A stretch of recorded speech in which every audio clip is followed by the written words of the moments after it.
Bonjour tout le monde et bienvenue sur l'étagère Otaku. Aujourd'hui nous allons parler ensemble d'un manga que je kiffe grave qui s'appelle Yotsuba. Alors qu'est-ce que ça veut dire Yotsuba? Yotsuba en japonais signifie 4 feuilles. Et ouais, 4 feuilles. C'est son prénom. On ne peut pas dire que Yotsuba soit une fille timide, gênée, réservée et discrète. C'est une fille vivante, dynamique et qui ose parler et se mettre en contact avec les adultes.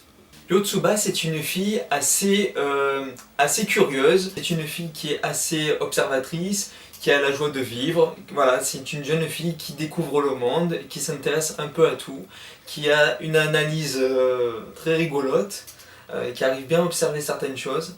Elle est très sociable, c'est une fille très sociable parce qu'il y a beaucoup de voisins autour de chez eux et elle va toujours leur rendre visite, papoter avec eux, sortir avec eux, s'amuser. C'est une enfant d'environ 5 ans, faut pas oublier, donc elle a ce côté enfantin qui ressort beaucoup justement et qui est très rigolo pour le lecteur et par rapport aux gens qui se trouvent autour d'elle parce que c'est la plus petite. C'est la plus petite fille dans son entourage, donc du coup les amis du père, ses amis qui sont un peu plus grands et son père qui vit avec sont des fois sous le choc d'entendre certaines choses par rapport à elle, parce que bien sûr elle n'a pas la même expérience, la même manière de voir les choses que les plus grands. Comme chaque enfant, Yotsuba est assez naïve et du coup elle croit beaucoup à beaucoup de choses qui sont fausses, imaginaires, elle se crée des films.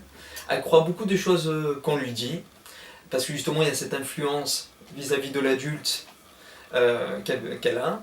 Et du coup, son entourage s'amuse beaucoup à lui faire croire certaines choses qui n'existent pas, pour lui vendre un petit peu de rêve, un peu de magie, que malheureusement dans la réalité ça n'existe pas.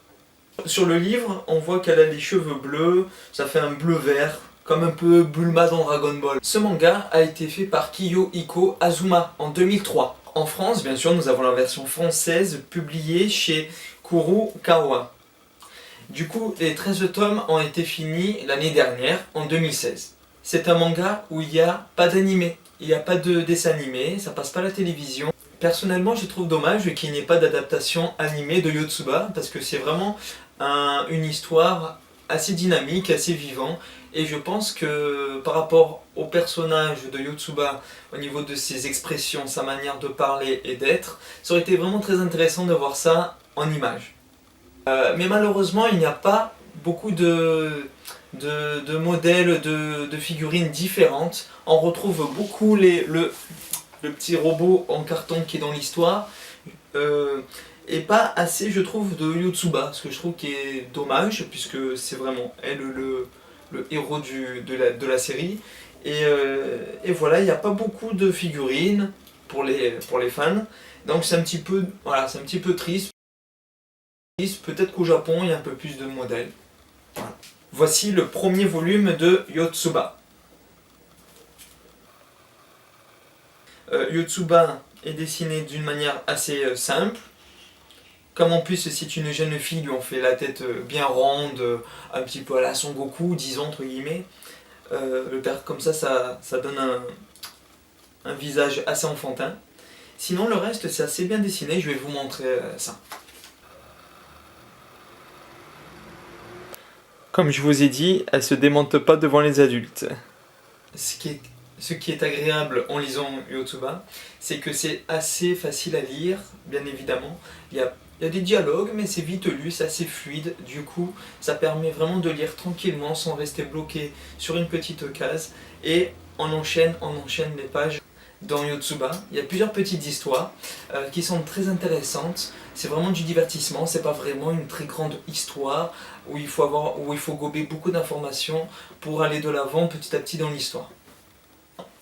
En tout cas, ce sont vraiment des mangas où il y a beaucoup de pages quand même. Après, c'est très vite lu, mais franchement, c'est un manga vraiment très beau. C'est un très beau livre. Chaque couverture est vraiment unique. C'est vraiment très bien dessiné, il y a de très belles couleurs et c'est pour ça que je regrette qu'il n'y ait pas d'adaptation en animé.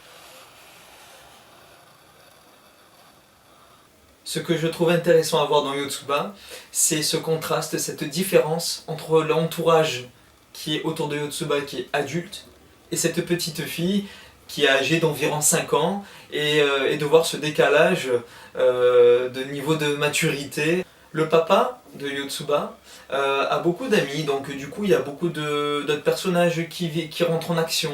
Il y a un certain, comment il s'appelle, Jumbo, qui est un grand ami depuis la maternelle du père.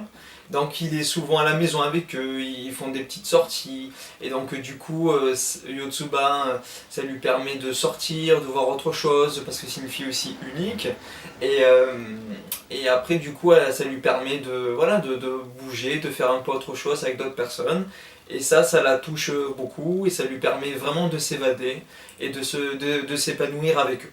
Il y a un côté un petit peu enfantin, mais c'est par rapport au personnage de Yotsuba, mais la situation, la manière dont c'est écrit et l'histoire, je trouve que ce n'est pas enfantin.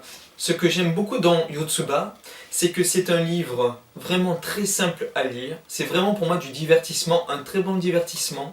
C'est des petites histoires, où il y a des petites suites, ou sans suite. C'est intéressant à lire, c'est vraiment un manga où on s'évade, c'est facile à lire, on se détend, on pense à autre chose, et en plus on rentre vraiment très bien dans l'histoire. C'est vraiment agréable à lire, c'est de bonnes ondes positives. C'est sur 13 volumes, donc c'est très bien. C'est pas une très grande série non plus, et à la fois ça suffit largement. Je vous remercie d'avoir regardé cette nouvelle vidéo. Je vous invite à lire Yotsuba et me marquer en commentaire ce que vous en pensez de cette série. Je serai ravi de lire vos commentaires, votre avis. Je vous dis à bientôt pour d'autres nouvelles vidéos sur l'étagère Otaku.